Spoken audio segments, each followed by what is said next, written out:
4교시 수업을 시작하겠습니다. 우리 3교시 때 말씀드렸었던 밴드위드스의 그 정의에서 우리가 CPU에서 싣고 그 기억장치까지 보내는 또는 이제 CPU에서 처리 결과를 기억장치에 저장하는 비트 수를 이제 그 액세스 타임 또는 이제 단위 시간 동안 이제 그 하는 걸 이제 우리가 밴드위드스 또는 이제 초당 뭐 비트 수다 그러면 이제 데이터 전송률 뭐 이게 두 가지로 말씀을 드렸는데 그 주어진 문제가 초단위가 아니라 보통은 이제 컴퓨터에서는 이제 나노 세컨드, 뭐 마이크로 세컨드, 뭐 밀리 세컨드 뭐 이런 단위로 이제 요즘은 이제 피코 세컨드 요 단위까지 액세스 시간을 줄이는 뭐 이런 기술들에 대해서 이제 나오고 있는데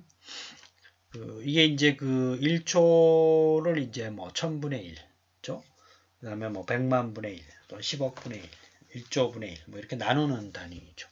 그래서 뭐 10분의 1을 이제 데시 세컨드. 이제 요거는 이제 우리가 시스템 인터내셔널 이제 국제 표준 에서 쓰는 단위예요. 그래서 뭐 100분의 1초, 이건 센티 세컨드 뭐 이렇게 하고 이제 요거 두 개는 이제 많이 쓰지는 않지만 그 다음부터 이제 오른쪽 위에 이제 그 분홍색으로 박스 쳐놓은 거를 좀 보면 그 밀리 세컨드 이거는 이제 1000분의 1초 이제 그 다음에 10의 마이너스 6승 100만분의 1초를 뭐라 그러냐 1 마이크로 세컨드 그 다음에 이제 뭐 10의 9승 10의 마이너스 9승 초 나노 세컨드 뭐 이렇게 얘기해요. 그래서 이제 아주 작은 시간의 범위를 이제 제어해야 하는 데 쓰는 이제 시간의 단위고 이제 그 오른쪽에는 보면 이제 뭐 이제 이게 증가하는 거, 그러니까 왼쪽에 있는 건 이제 감소 시간이 아주 잘게 쪼개지는 거고, 이제 오른쪽에 있는 건 시간이 길어지는 거죠. 100초를 뭐 헥토 세컨드, 1000초를 킬로 세컨드, 10의 6승을 메가 세컨드, 10의 9승을 이제 기가 세컨드. 그다음에 이제 우리 이제 또 데이터의 크기를 다뤘을 때 다 쓰는 단위를 여기서는 이제 10에 369, 12, 15 뭐 이렇게 쓰고 있어요. 테라세컨드, 페타세컨드, 엑사, 제타, 요타. 그래서 주의해야 될 거는 이거는 시간 단위가 이제 뭐 10의 3승, 6승, 9승이고 우리가 이제 1메가가 1000K 바이트가 이제 대략적인 값이고 정확하게는 2의 10승, 1024. 메가인 경우 K, 기가인 경우는 또 메가, 2의 10승 메가. 뭐 이런 식으로 그 비트이기 때문에 이진법으로 표현할 수 있는 데이터의 양의 개수가 많아지기 때문에 이제 그렇게 이제 그 비트에서는 그렇게 쓰고 있고 이제 시간의 단위는 그냥 단순하게 이제 늘어나는 거니까 이제 오른쪽 같이 킬로, 메가, 기가, 테라, 페타 뭐 이렇게 이제 단위를 쓰고 있어요. 그래서 뭐 뒤에 있는 거 다 모르더라도 어쨌든 이제 요즘은 테라 단위까지는 이제 얘기하고 있고 시간은 이제 그 피코세컨드 단위까지 얘기하고 있으니까 요 정도는 좀 이해를 하시고 이해를 해서 유념해서 좀 외워 두시기를 좀 바라겠습니다. 자, 그 다음에 이제 그 두 번째 말씀드릴 내용은 뭐냐면 261페이지를 보시면 그 캐시 적중률이라는 이제 그 개념을 설명을 하고 있어요. 그래서 우리가 캐시 메모리는 이제 오른쪽에 있는 그림처럼 그 CPU에서 주기억 장치에 있는 그 데이터를 가져올 때 우리가 보다 좀 빨리 데이터를 가져오기 위해서 CPU와 주기억 장치 사이에 캐시 기억 장치, 캐시 메모리 뭐 이렇게 얘기를 하는데 캐시 기억 장치를 이제 둬서 먼저 캐시 기억 장치에 있는지를 확인을 해요. 그렇죠? 그래서 없으면 주기억 장치를 이제 가서 가져오는 뭐 이런 게 이제 CPU에서 동작을 하는데 이제 그 이유는 이제 보다 빨리 처리하기 위해서 그러니까 뭐 데이터 같은 경우 주기억 장치에서 미리 캐시 캐시 기억 장치에 왕창 갖다 놓으면 이제 CPU에서 보다 빨리 주기억 장치 갔다 오는 시간보다 캐시 기억 장치가 우리가 이제 그 캐시 메모리가 그 가장 주기억 장치보다 이제 그 빠르다 그랬죠. 그래서 빨리 이제 그 읽거나 저장할 수 있는 기억 장치이기 때문에 그 캐시 메모리를 이제 보통 씁니다. 그래서 CPU와 캐시 메모리라고 하는 건 CPU와 주기억 장치의 속도 차이를 보완하기 위하여 그 사이에 설치하는 반도체 기억 장치다. 주기억 장치는 캐시 기억 장치보다 속도가 느리기 때문에 캐시 기억 장치에 데이터가 있으면 보다 빨리 CPU가 처리할 수 있다라는 얘기예요. 그래서 그 보면 이제 그 CPU가 캐시 기억 장치를 먼저 뒤지기 때문에 캐시 기억 장치에 없으면 주기억 장치에 있어요. 그래서 100개 중에 80개를 캐시 기억 장치에서 가져왔다. 여기 이제 80%의 캐시 적중률이 있는 거예요. 그래서 거기 캐시 히트 레이쇼라고 하는 게 뭐냐면 전체 기억 장치, 즉 주기억 장치와 캐시 기억 장치를 액세스한 획수분의 캐시에 있는 횟수가 적중률이에요. 그렇죠? 그래서 100개 중에 80개가 캐시에 있었다. 그러면 이제 80%고, 이게 85%에서 이제 95%까지를 그 보통 유지하라고 이제 그 캐시 기억 장치의 설계 기준을 마련하고 있는데, 그래서 어쨌든 이제 있는 개수, 찾았는데 있는 개수, 이거를 우리가 캐시 적중률. 1-H는 뭐예요? 그만한 비율만큼은 주기억 장치에 있는 거죠.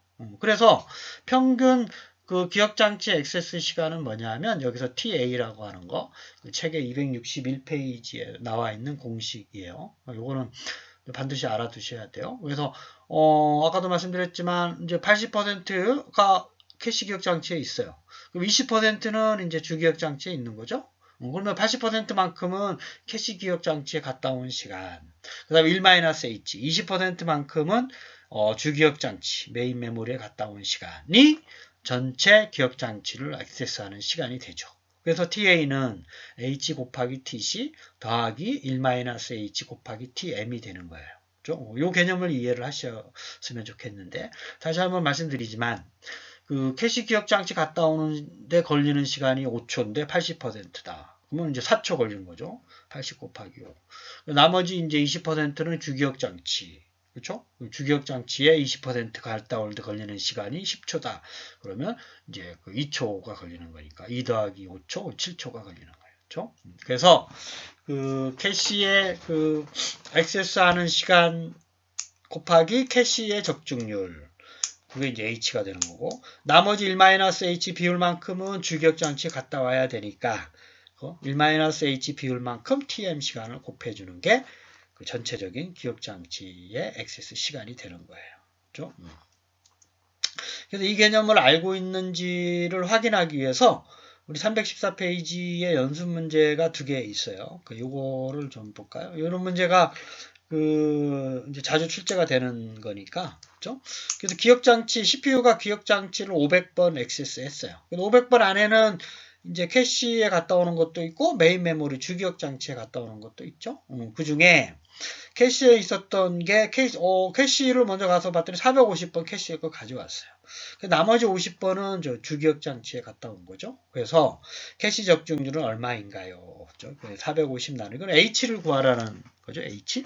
그래서 450 나누기 500 0.9 90%가 되는 거예요. 나머지 10% 즉 500번의 10% 50번이죠. 50번은 주기억 장치에 갔다 왔다라고 이제 이해를 할 수가 있는 거예요. 그렇죠? 그래서 H는 캐시에 적중되는 횟수 450 나누기 전체 기억 장치 액세스 횟수 500. 그래서 0.9로 구하는 겁니다. 두 번째, 5-20번 문제를 한번 볼까요? 이거는 이제 기억장치 액세스 시간을 구하는 문제죠. 위에 거는 이제 적중률을 구하는 문제고, 밑에 거는 이제 그 적중률을 이용해서 시간을 구하는 문제예요. 그래서 둘 다가 두 가지 다 형태로 문제가 나오기 때문에, 이거는 캐시를 갔다 오는데 10나노세컨드, 그 다음에 주기억장치 갔다 오는데 200나노세컨드. 그렇죠? 보통은 이제 캐시 갔다 오는데 짧아요. 그렇죠? 캐시 메모리의 성능, 그 다음에 주기억 장치의 성능보다 캐시 액세스 시간이 이제 작기 때문에 10나노세컨드 걸리고 한 20배 정도 긴 시간 동안 주기억 장치에 갔다 오는 거예요. 이런 시스템이 있을 때 캐시 적중률, 즉 10번 갔다 오면 8번이 캐시에 있어요. 캐시 갔다 오는 시간은 0.8 곱하기 10이 되는 거예요. 시간은. 그렇죠?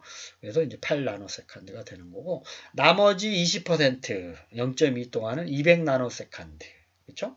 그래서 이제 40 나노세컨드 동안 이제 그 메인 메모리에 갔다 온 거죠. 그래서 40 더하기 8 이래서 48 나노세컨드가 전체적인 기억 장치를 액세스하는데 걸리는 시간이다. 이렇게 얘기를 할 수가 있는 거죠. 그렇죠? 그래서 요거를 이제 공식이 H가 0.8, TC가 10 나노세컨드예요. 1-H는 H가 0.8이기 때문에 0.2 곱하기 TM 200 나노세컨드. 그래서 이제 위에서 TA를 구하는 공식 그대로 적으면 밑에 있는 것처럼 이제 48 나노세컨드를 이제 구할 수가 있어요. 요런 문제는 이제 그 자격증 시험에 많이 출제되는 거기 때문에 그 의미를 잘 좀 해석을 하시고, 그 이제 오른쪽에 그 가운데 있는 그림을 잘 생각을 해보세요. 그러니까 CPU는 주기억 장치에 바로 갔다 오는 게 아니라 어디에? 캐시 기억 장치에. 왜? 빠른 시간 얘가 읽혀주거나 기억할 수 있기 때문에. 그렇죠? 그래서 캐시 기억 장치를 먼저 가서 항상 여기에 있다라는 보장이 없기 때문에 주기억 장치 없으면 주기억 장치. 그래서 요즘 캐시 메모리는 SRAM으로 설계를 하는데 그 성능이 그 이제 컴퓨터 CPU의 성능과 이제 그 비교를 해서 CPU의 성능에 따라서 캐시 메모리의 성능을 캐시 적중률 요 H라고 하는 거를 85에서 95%까지 높으면 높을수록 좋지만 그게 100에 가까운 숫자를 이제 달성할 수는 없기 때문에 보통 85% 이상 그 캐시 적중률을 만족하도록 캐시 기억 장치를 설계하도록 이제 공고를 하고 있습니다. 자, 몇 가지 그 5장에서 우리가 다음 주에도 이제 그 뒤에 있는 거, 그 여러 가지 램과 롬, 그 다음에 이제 그 램의 설계 방법, 최근의 설계 방법, 그 다음에 롬의 설계 방법, 기타 중요한 얘기들을 이제 정리를 해서 또 그 말씀을 드리고, 어쨌든 지금까지 배웠었던 내용 중에 중요한 내용들, 1번 같은 문제들이 참 많이 나와요. 그렇죠? 그래서 그 접근 시간이 빠른 거, 우리가 그 항상 접근 시간이 빠른 건 레지스터가 가장 빠르고, 그렇죠? 캐시가 그 다음 빠르고, 스타틱 램급에, 그 다음에 주기억 장치, 다이나믹 램급이 이제 주기억 장치, 가장 느린 게 보조 기억 장치 이렇게 되죠.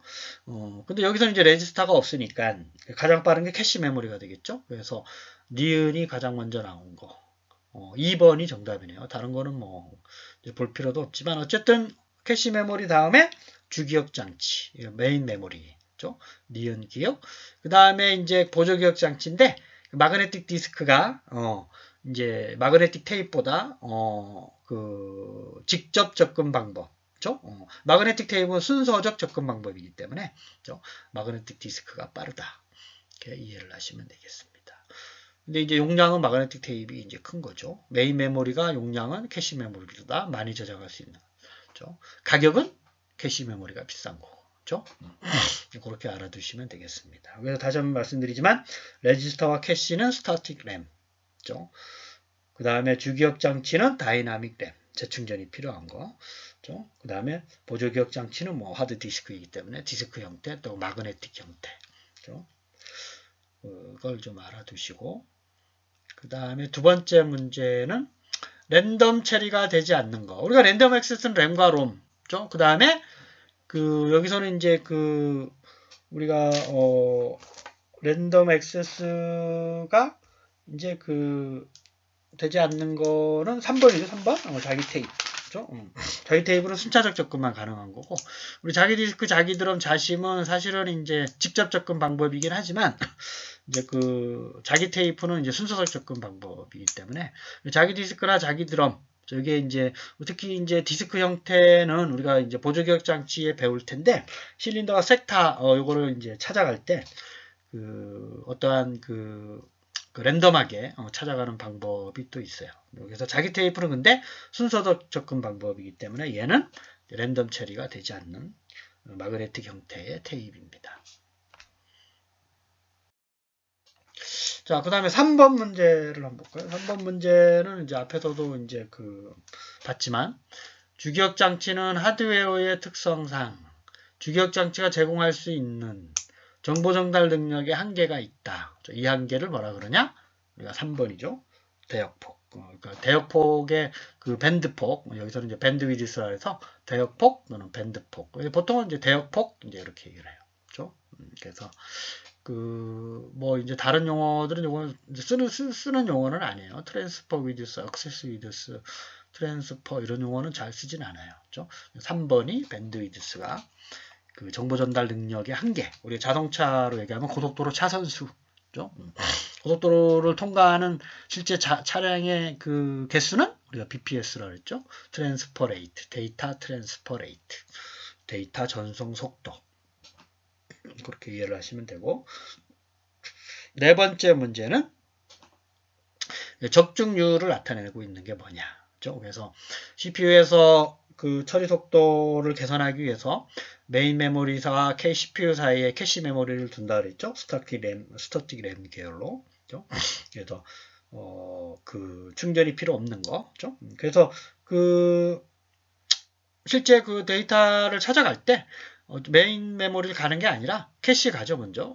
없으면 주기억 장치를 가서 찾아와요. 이제 그런 경우 캐시에 있는 확률. 그게 이제 100번 중에 80번을 캐시에 가서 찾았어요. 그게 이제 캐시에 적중되는 횟수를 전체 기억 장치 횟수로 나누는 거. 이게 바로 캐시 적중률이라고 얘기하는 거예요. 4번이 정답이죠. 그래서 나머지는 뭐 캐시 적중되는 용량과 횟수를 이제 이렇게 분모 분자에 하는 건 이건 이제 단위가 좀 안 맞고, 3번 같은 경우에는 적중되는 것 중에 액세스, 이거는 이제 다른 개념인데요. 이거는 이제 이러한 성능평가 기준은 없어요. 그래서 아까 이제 말씀드렸었던 3교시에 말씀드렸었던 6가지 기억장치의 성능평가 요소, 이제 그것만 정확하게 산출하는 방법이라든지 상호들 사이의 관계, 요거를 유념해서 좀 반드시 알아두시고, 특히 이제 밴드위드스와 여기 이제 캐시 적중률, 그 다음에 이제 데이터 전송률, 뭐 이런 것들은 반드시 개념을 알아두시고, 특히 이제 밴드위드스, 즉 데이터 전송 속도를 구하는 문제는 이제 제가 이제 중간고사가 됐든 이제 기말고사에 출제를 할 거기 때문에 여러분들이 반드시 시간 단위와 데이터 크기의 단위를 반드시 이해를 해서 문제를 풀 수 있도록 그렇게 좀 부탁을 드리겠습니다. 자, 그 다음에 5번째 문제를 한번 볼까요? 그렇죠? 정보를 기억장치에 기억시키거나 읽어내는 명령을 한 후부터 실제로 정보를 기억 또는 읽기 시작할 때까지의 소요되는 시간. 그렇죠? 이거는 이제 액세스 타임이죠. 액세스 타임. 3번이 정답이 되겠어요. 그렇죠?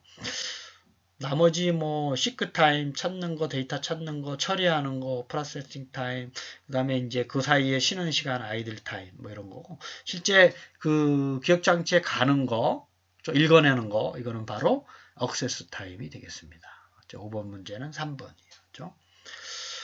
그 다음 거 읽을 때까지의 시간, 이거는 이제 사이클 타임. 액세스 타임에서 실제적으로 읽거나 읽어서 처리하고, 그 다음에 이제 아이들하고 뭐 이렇게 처리하고 아이들하고 이런 데까지 다 해서 하나의 사이클 타임이 끝나는 거고, 그게 이제 액세스 타임, 그 다음 액세스 타임까지의 시간, 시작부터 그 다음 액세스 타임 시작까지, 그걸 이제 우리가 사이클 타임이라고 이해를 하시면 되겠습니다. 6번 문제를 볼까요? 6번 문제. 아까처럼 접근 속도에 대한 문제가 상당히 많이 이제 출제가 되고 있어요. 그래서 이거는 이제 오른쪽 아래에 제가 그림을 다시 이제 갖다 놨지만, 이제 요 가로의 길이는 이제 기억 장치의 용량이라고 생각하면 좋다 그랬죠? 그러니까 긴 걸 많이 저장하는 거예요. 즉, 보조 기억 장치가 주기억 장치보다 많이 저장할 수 있어요. 캐시 메모리보다 주기억 장치가 더 많이 저장할 수 있어요.